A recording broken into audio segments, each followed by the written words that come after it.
Hello everyone, Tactical Itch here. Today we have a replay sent in by the Phoenix King, which will showcase some interesting strategy. So let's check out the replay and see what kind of Tzeentch trickery is the Phoenix King up to. For the army builds here, Phoenix King going for a Tzeentch army, front line of 5 blue horrors, second line of 5 pink horrors, backed up by a bunch of mobility in the form of a couple Tzeentch Furies and 2 Chaos Knights of Tzeentch with less melee stats but way more charge bonus, making them a lot more impactful on the charge, leading the army a Chaos Lord of Tzeentch, not a caster, as the caster is on the ground, the Chaos Sorcerer of Tzeentch with Tzeentch magic with only pink fire of Tzeentch to clear out enemy infantry.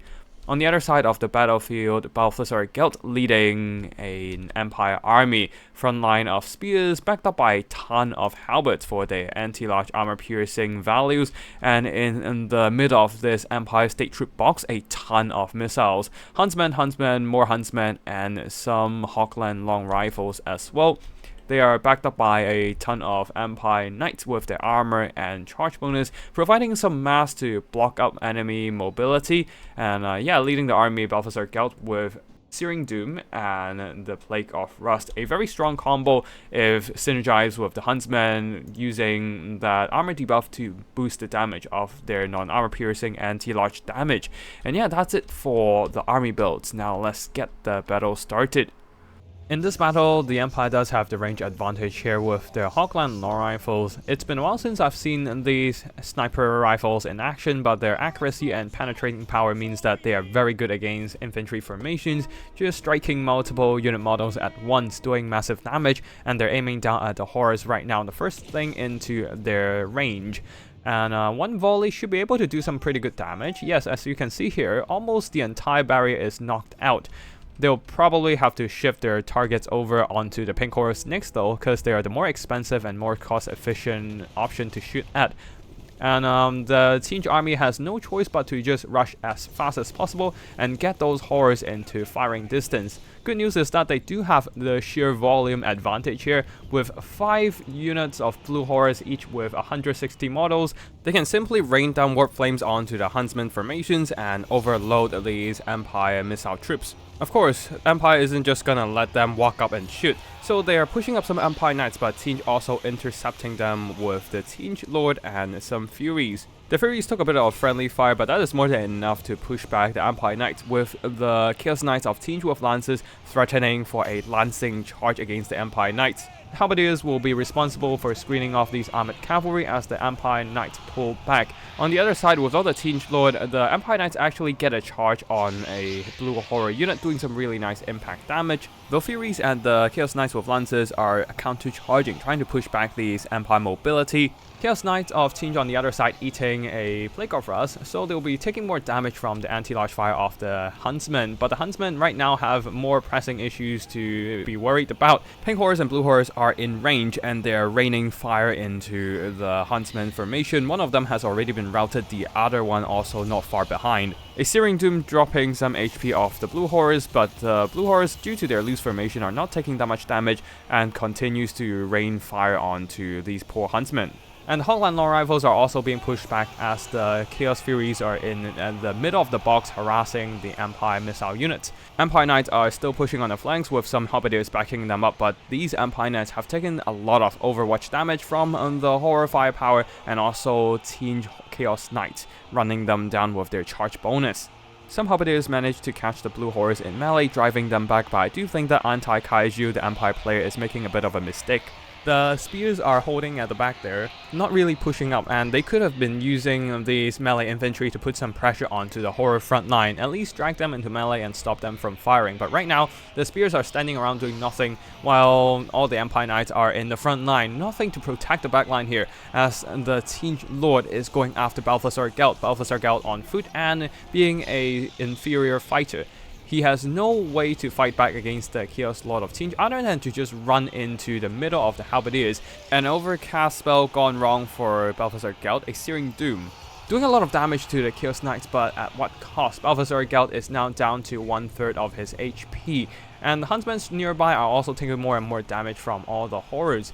At the back, the Furies shutting down the regrouped Hogline Long Rifles, and the Tzeentch Lord is going after the Huntsmen, fulfilling the attacking role, allowing the rest of the Tzeentch army to switch strategies. Unlike the beginning of the battle, the Tzeentch army is no longer advancing. Instead, they are strategically retreating, running away from the main Empire formations. They do not want to sit in front of the Huntsmen fire while being pressured in melee by all the state troops. Instead, the horrors will just avoid combat, running away from the state troops who are indeed slower than the horrors, so the horrors have no issue keeping ahead of all these Empire infantry, and any Empire knights that overchase will be targeted by the lancing charge of these Tzeentch knights. 80 charge bonus is no joke at all, able to compensate for the lack of armor piercing, absolutely annihilating these Empire Knights on the charge. This unit is already being picked off. On the far side, there are some routed Empire Knights are being chased off the map by the Furies. The Tzeentch Lord lost his attacking order, so he's just standing around in the skies, not doing much. Definitely should drop down on the ground once again and keep chasing off the Huntsmen. On the far side, blue horrors of Tzeentch fulfilling the attacking role by attacking the Halberdiers, while the rest of the Tzeentch army pulling back. Tzeentch Lord finally activated to chase the Huntsmen off the map. Some pink horrors are moving up, trying to get some shots onto the state troops, but the Huntsmen are firing back, so forcing them into retreat once again. Over here, pink horrors are standing their ground as the Empire state troops noticing that they are straying a little too far from the supporting Huntsmen. Nothing really protecting the Empire backline right now. So the Spears will have to give up their chase and try to regroup with the Huntsmen, noticing that they are not gonna catch up to the pink horrors anytime soon. And because the Spears are retreating, this gives the pink horrors an opportunity to fire at the flanks and rear of the Spears as their shields are turned away from their enemy, no longer able to block the incoming small arms fire. On the far side, Empire Knights charging into pink horrors, trying to run down some of these remaining firepower of Tzeentch, but that also exposes them to a rear charge from the Tzeentch Knights with lances, and a lancing charge indeed. Empire Knights taking a lot of impact damage, though the Tzeentch Knights are paying a dear price as well. Gelt retaliating with a Plague of Rust upgraded version, reducing their armor by 60, allowing the Huntsmen to whittle down their HP, and then on top of that a Searing Doom, finishing off what's left on their HP bar. Tzeentch though isn't just gonna let these Huntsmen get away scot-free. A pink fire earlier actually did some pretty good damage to these Empire infantry. Furies diving onto one of the Huntsmen, very unfortunate there as the Huntsmen have been shattered straight up, while the remaining Huntsmen on this flank is also wavering, actually routing due to friendlies routing nearby and also nearby enemy presence. Pink horrors now firing at the Spears who are trying to chase off some of the rest of the pink horrors. As a result, they are exposed to the firepower from other pink horrors. They can only chase one unit of pink horrors at once, and the other unchased, unpressured pink horrors is free to fire back. Empire Knights over here facing the same dilemma. If they chase one pink horror, they will just get shot by the other from the back. As a result, the rest of these Empire Knights are being whittled down in melee combat and by the Overwatch fire. These two pink horrors are still very healthy with all their unit models intact, so they still have their full damage output potential. Some blue horrors, after chasing off some routed halberdiers, are now returning to the fight, while Gelt unfortunately is on his last legs. The Tzeentch Lord is chasing after the extremely wounded Empire Lord. The only thing really stopping the Tzeentch Lord from killing Gelt is the janky attack animation. So yeah, the Chaos Lord has yet to make an animation to kill off Balthazar Gelt. Instead, he's just pushing Balthazar Gelt around while the rest of the Huntsmen firing in, just trying to do what they can to whittle down the HP of the Lord of Tzeentch. The problem is that the hitbox of the Tzeentch Lord is extremely small, and their lack of armor piercing also not doing them any good against the Armored Lord. And officially, Gelt is finally dead, and that is going to be a massive hit on the leadership of the remaining Empire troops. All these Huntsmen are wavering and straight up shattering even. A very unfortunate loss for the Empire. There is still 36 unit models left and quite a bit of firepower left. The problem is that they just don't have the leadership to hold up, and that means all that's left for the Empire are just the melee infantry. All these Huntsmen are being chased off by enemy mobility, which is pretty much just the Tzeentch Chaos Lord right now. Though he does have enough speed on his disc, and on top of that there are no other threats against this single entity, so him alone is more than enough to just slowly chase off all the rest of the routed huntsmen.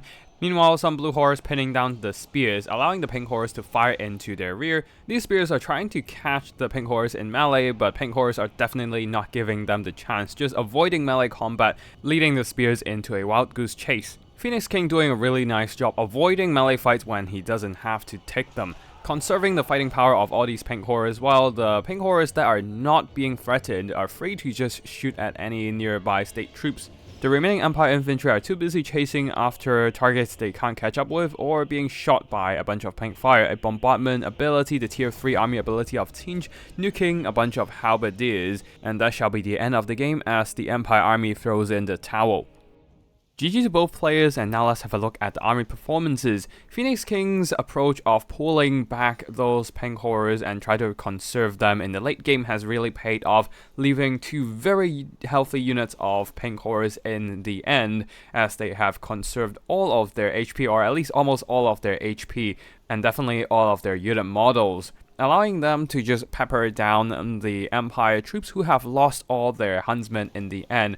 Also definitely a good job hunting down those huntsmen. The mobility didn't do that much damage other than this one Chaos Furies who managed to chase off the Hogline Long Rifles and a bunch of other Empire troops, probably including one of the Empire Knights as well. The rest of the army not doing too much damage overall, mostly just whittling down the huntsmen, and then the state troops are left to dry.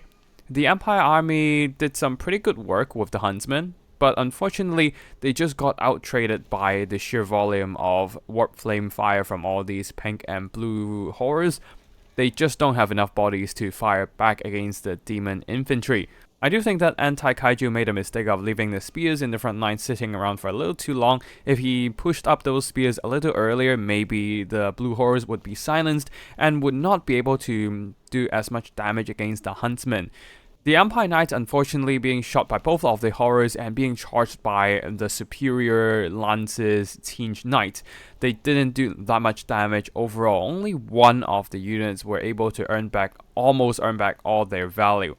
And Gelt, unfortunately being hunted down by the Chaos Lord of Tzeentch. He didn't have any measure against this kind of counter Lord snipe when all the Empire Knights are too busy chasing after the enemy horrors. That's it for today's battle, and I hope you enjoy this battle replay. And if you want to see more Total War Warhammer multiplayer action, be sure to subscribe to my channel. Thank you for watching, and I'll see you in the next one. Tactical Itch, signing out.